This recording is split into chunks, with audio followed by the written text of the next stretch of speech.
सदियों का अभूतपूर्व धैर्य, अनगिनत बलिदान, त्याग और तपस्या के बाद हमारे प्रभु राम आ गए हैं। इस शुभ घड़ी की आप सभी को, समस्त देशवासियों को बहुत बहुत बधाई। मैं अभी गर्भगृह में ईश्वरीय चेतना का साक्षी बनकर आपके सामने उपस्थित हुआ हूं। कितना कुछ कहने को है, लेकिन कंठ अवरुद्ध है। मेरा शरीर अभी भी स्पंदित है, चित्त अभी भी उस पल में लीन है।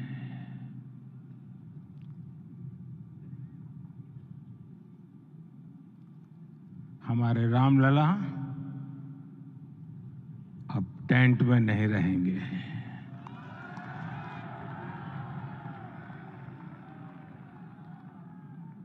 हमारे रामलला अब इस दिव्य मंदिर में रहेंगे। मेरा पक्का विश्वास है, अपार श्रद्धा है कि जो घटित हुआ है, इसकी अनुभूति देश के, विश्व के कोने कोने में राम भक्तों को हो रही होगी। ये क्षण अलौकिक है, ये पल पवित्रतम है। ये माहौल, ये वातावरण, ये ऊर्जा, ये घड़ी प्रभु श्री राम का हम सब पर आशीर्वाद है। 22 जनवरी 2024 का ये सूरज एक अद्भुत आभा लेकर आया है। 22 जनवरी 2024 ये कैलेंडर पर लिखी एक तारीख नहीं, ये एक नए काल चक्र का उद्गम है।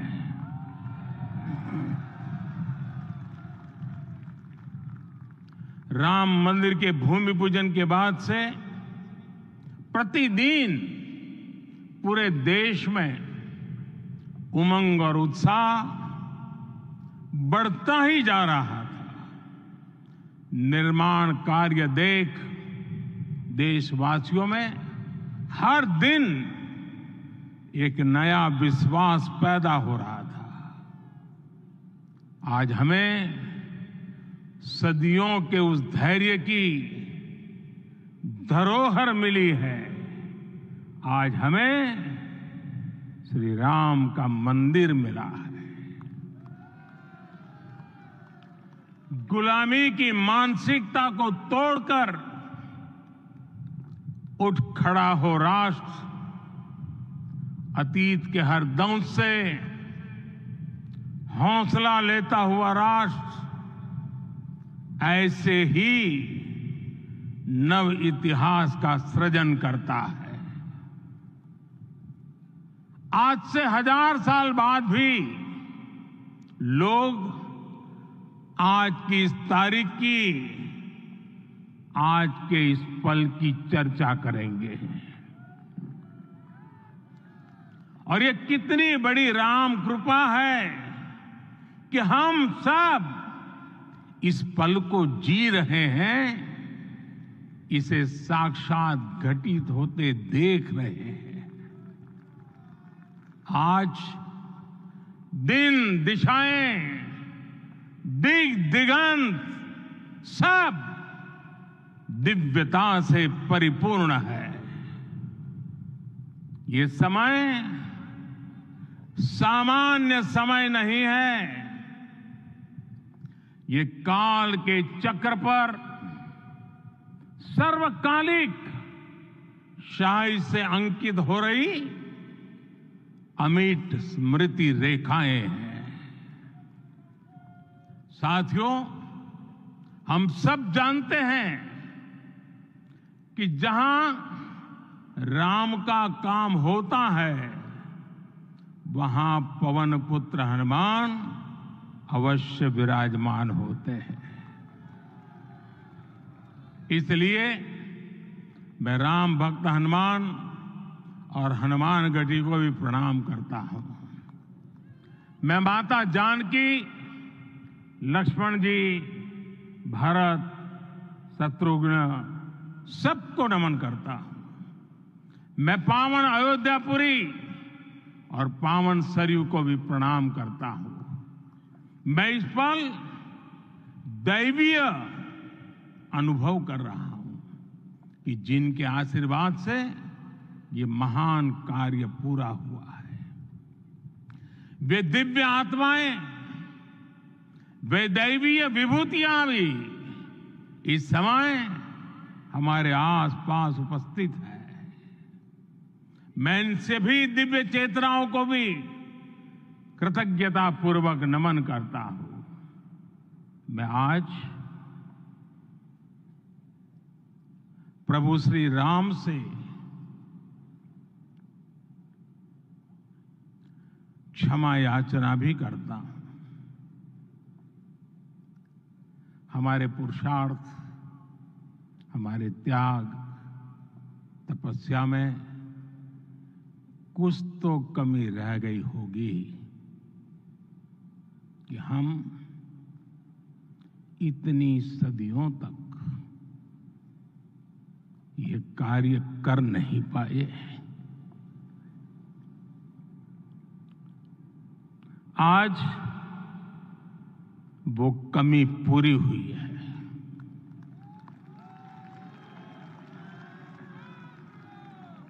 मुझे विश्वास है प्रभु राम आज हमें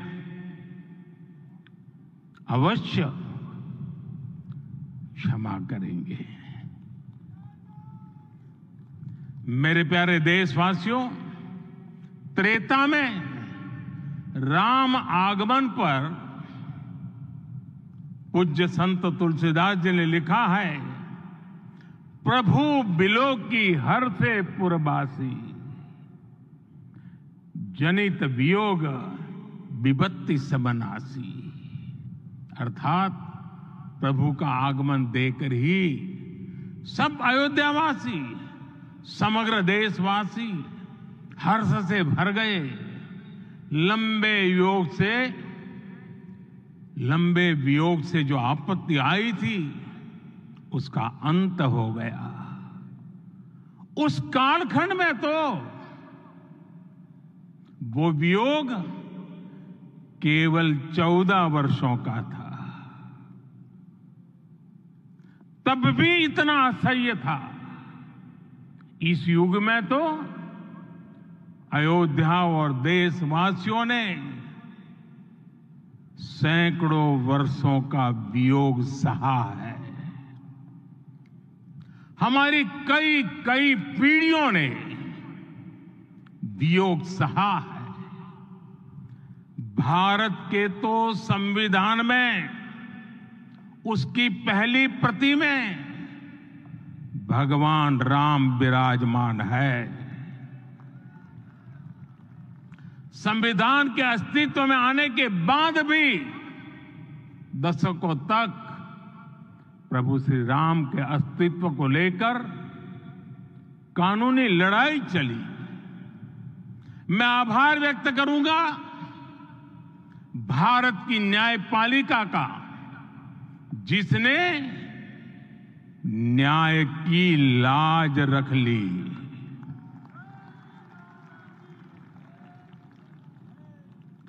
न्याय के पर्याय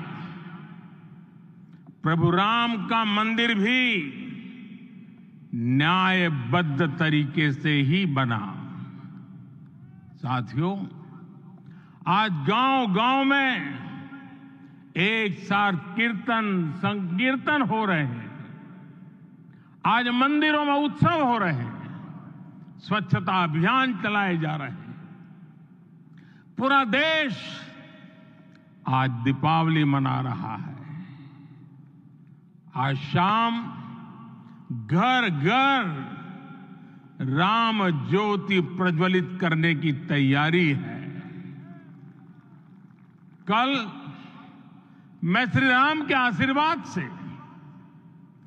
धनुषकोडी में राम सेतु के आरंभ बिंदु अरिचल मुनाई पर था। जिस घड़ी प्रभु राम समुद्र पार करने निकले थे, वो एक पल था जिसने काल चक्र को बदला था। उस भावमय पल को महसूस करने का मेरा ये विनम्र प्रयास था। वहां पर मैंने पुष्प वंदना की। वहां मेरे भीतर एक विश्वास जगा कि जैसे उस समय काल चक्र बदला था, उसी तरह अब काल चक्र फिर बदलेगा और शुभ दिशा में बढ़ेगा। अपने 11 दिन के व्रत अनुष्ठान के दौरान मैंने उन स्थानों का चरण स्पर्श करने का प्रयास किया जहां प्रभु राम के चरण पड़े थे। चाहे वो नासिक का पंचवटी धाम हो, केरला का पवित्र त्रिपायर मंदिर हो, आंध्र प्रदेश में लेपाक्षी हो, श्रीरंगम में रंगनाथ स्वामी मंदिर हो, रामेश्वरम में श्री रामनाथ स्वामी मंदिर हो, या फिर धनुषकोडी। मेरा सौभाग्य है कि इसी पुनीत पवित्र भाव के साथ मुझे सागर से सरयू तक की यात्रा का अवसर मिला। सागर से सरयू तक हर जगह राम नाम का वही उत्सव भाव छाया हुआ है। प्रभु राम तो भारत की आत्मा के कण कण से जुड़े हुए हैं। राम भारतवासियों के अंतर मन में विराजे हुए हैं। हम भारत में कहीं भी किसी की अंतरात्मा को छुएंगे तो इस एकत्व की अनुभूति होगी, और यही भाव सब जगह मिलेगा। इससे उत्कृष्ट, इससे अधिक देश को समायोजित करने वाला सूत्र और क्या हो सकता है। मेरे प्यारे देशवासियों, मुझे देश के कोने कोने में अलग अलग भाषाओं में रामायण सुनने का अवसर मिला है, लेकिन विशेषकर पिछले 11 दिनों में रामायण अलग अलग भाषा में अलग राज्यों से मुझे विशेष रूप से सुनने का मौका मिला। राम को परिभाषित करते हुए ऋषियों ने कहा है, रमन्ते यस्मिन् इति रामः, अर्थात जिसमें रम जाए वही राम है। राम लोक की स्मृतियों में, पर्वत से लेकर परंपराओं में सर्वत्र समाये हुए हैं। हर युग में लोगों ने राम को जिया है। हर युग में लोगों ने अपने अपने शब्दों में अपनी अपनी तरह से राम को अभिव्यक्त किया है, और ये राम रस जीवन प्रवाह की तरह निरंतर बहता रहता है। प्राचीन काल से भारत के हर कोने के लोग राम रस का आचमन करते रहे हैं। राम कथा असीम है और रामायण भी अनंत है। राम के आदर्श, राम के मूल्य, राम की शिक्षाएं सब जगह एक समान है। प्रिय देशवासियों, आज इस ऐतिहासिक समय में देश उन व्यक्तित्वों को भी याद कर रहा है जिनके कार्य और समर्पण की वजह से आज हम ये शुभ दिन देख रहे हैं। राम के इस काम में कितने ही लोगों ने त्याग और तपस्या की पराकाष्ठा करके दिखाई है। उन अनगिनत राम भक्तों के, उन अनगिनत कार सेवकों के और उन अनगिनत संत महात्माओं के हम सब ऋणी हैं। साथियों, आज का ये अवसर उत्सवता का क्षण तो है ही, लेकिन इसके साथ ही यह क्षण भारतीय समाज की परिपक्वता के बोध का भी क्षण है। हमारे लिए ये अवसर सिर्फ विजय का नहीं, विनय का भी है। दुनिया का इतिहास साक्षी है कि कई राष्ट्र अपने ही इतिहास में उलझ जाते हैं। ऐसे देशों ने जब भी अपने इतिहास की उलझी हुई गांठों को खोलने का प्रयास किया, उन्हें सफलता पाने में बहुत कठिनाई आई, बल्कि कई बार तो पहले से ज्यादा मुश्किल परिस्थितियां बन गई। लेकिन हमारे देश ने इतिहास की इस गांठ को जिस गंभीरता और भावुकता के साथ खोला है, वो ये बताती है कि हमारा भविष्य हमारे अतीत से बहुत सुंदर होने जा रहा है। वो भी एक समय था जब कुछ लोग कहते थे कि राम मंदिर बना तो आग लग जाएगी। ऐसे लोग भारत के सामाजिक भाव की पवित्रता को नहीं जान पाए। रामलला के इस मंदिर का निर्माण भारतीय समाज के शांति, धैर्य, आपसी सद्भाव और समन्वय का भी प्रतीक है।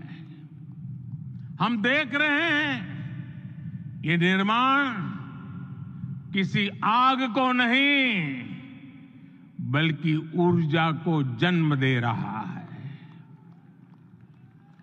राम मंदिर समाज के हर वर्ग को एक उज्जवल भविष्य के पथ पर बढ़ने की प्रेरणा लेकर आया है। मैं आज उन लोगों से आह्वान करूंगा, आइए आप महसूस कीजिए, अपनी सोच पर पुनर्विचार कीजिए। राम आग नहीं है, राम ऊर्जा है।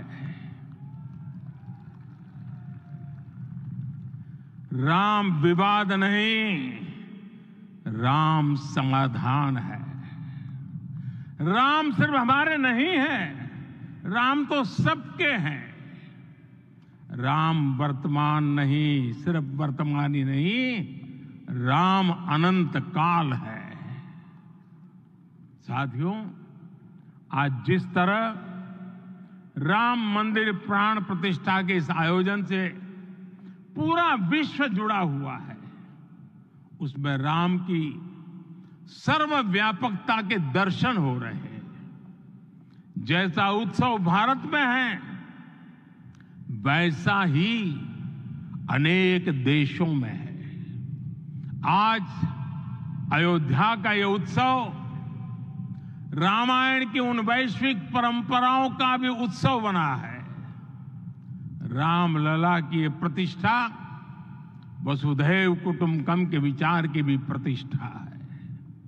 साथियों, आज अयोध्या में केवल श्री राम के विग्रह रूप की प्राण प्रतिष्ठा नहीं हुई है, ये श्री राम के रूप में साक्षात भारतीय संस्कृति के प्रति अटूट विश्वास की भी प्राण प्रतिष्ठा है। ये साक्षात मानवीय मूल्यों और सर्वोच्च आदर्शों की भी प्राण प्रतिष्ठा है। इन मूल्यों की, इन आदर्शों की आवश्यकता आज संपूर्ण विश्व को है। सर्वे भवन्तु सुखिनः, ये संकल्प हम सदियों से दोहराते आए हैं।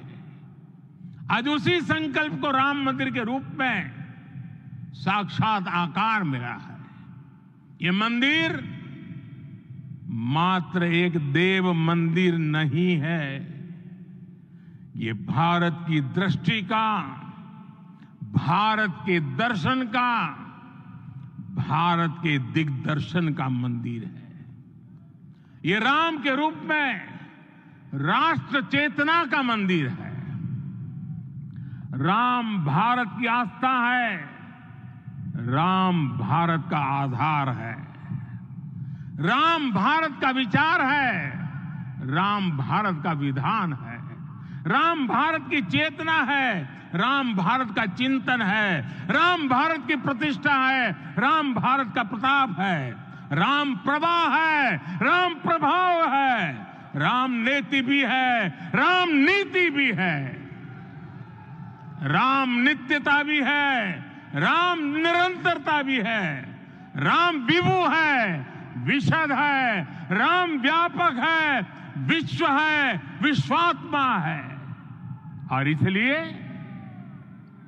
जब राम की प्रतिष्ठा होती है तो उसका प्रभाव वर्षों या शताब्दियों तक ही नहीं होता, उसका प्रभाव हजारों वर्षों के लिए होता है।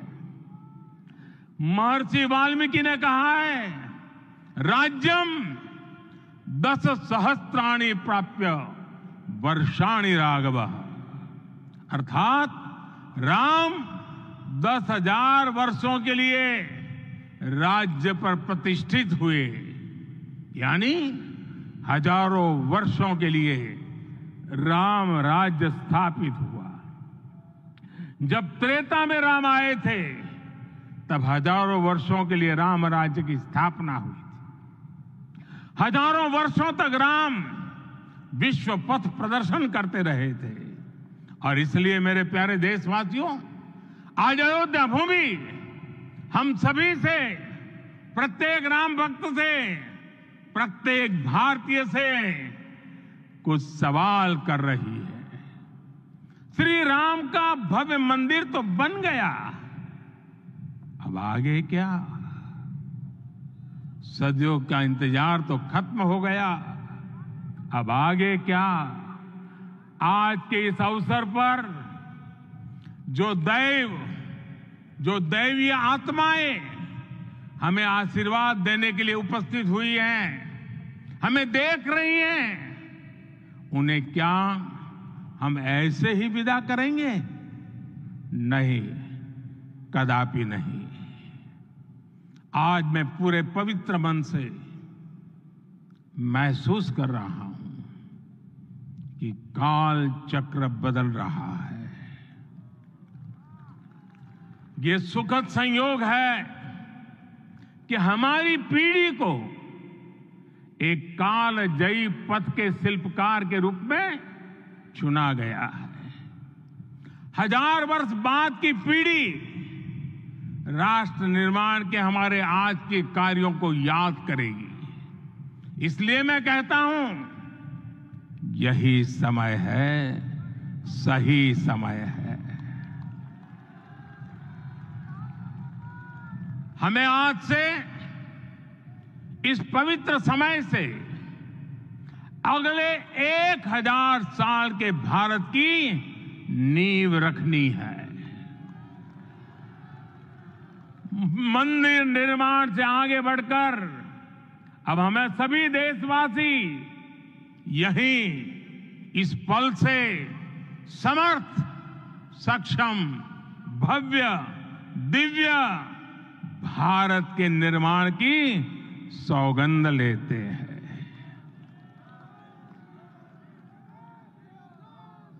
राम के विचार मानस के साथ ही जनमानस में भी हो, यही राष्ट्र निर्माण की सीढ़ी है। साथियों, आज के युग की मांग है कि हमें अपने अंतःकरण को विस्तार देना होगा। हमारी चेतना का विस्तार देव से देश तक, राम से राष्ट्र तक होना चाहिए। हनुमान जी की भक्ति, हनुमान जी की सेवा, हनुमान जी का समर्पण, ये ऐसे गुण हैं जिन्हें हमें बाहर नहीं खोजना पड़ता। प्रत्येक भारतीय में भक्ति, सेवा और समर्पण के भाव समर्थ, सक्षम, भव्य, दिव्य भारत का आधार बनेंगे। और यही तो है देव से देश और राम से राष्ट्र की चेतना का विस्तार। दूर सुदूर जंगल में, कुटिया में जीवन गुजारने वाली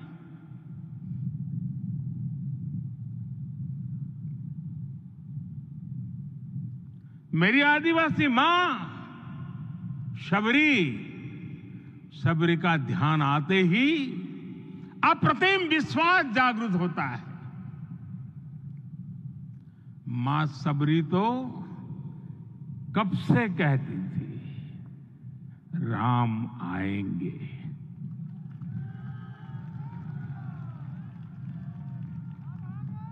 प्रत्येक भारतीय में जन्मा यही विश्वास समर्थ, सक्षम, भव्य भारत का आधार बनेगा।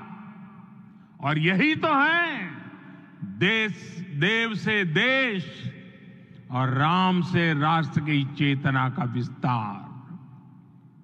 हम सब जानते हैं कि निषाद राज की मित्रता सभी बंधनों से परे है। निषाद राज का राम के प्रति सम्मोहन, प्रभु राम का निषाद राज के लिए अपनापन कितना मौलिक है। सब अपने हैं, सभी समान है। प्रत्येक भारतीय में अपनत्व की, बंधुत्व की ये भावना समर्थ, सक्षम, भव्य, दिव्य भारत का आधार बनेगी। और यही तो है देव से देश और राम से राष्ट्र की चेतना का विस्तार। साथियों, आज देश में निराशा के लिए रत्ती भर भी स्थान नहीं है।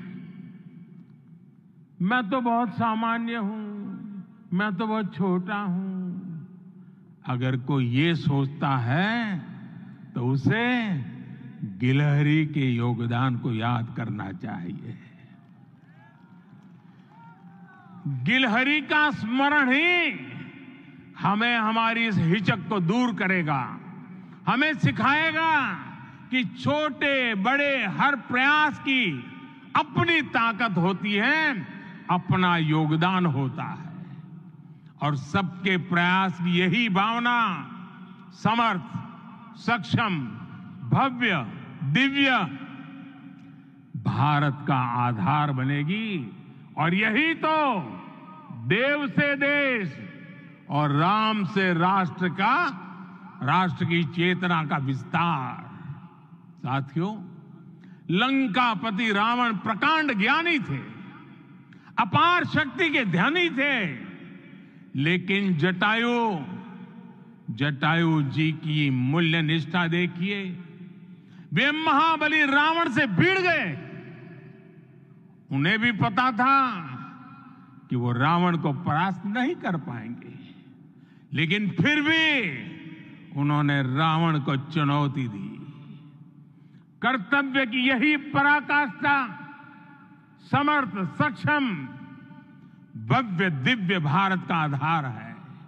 और यही तो है देव से देश और राम से राष्ट्र की चेतना का विस्तार। आइए हम संकल्प लें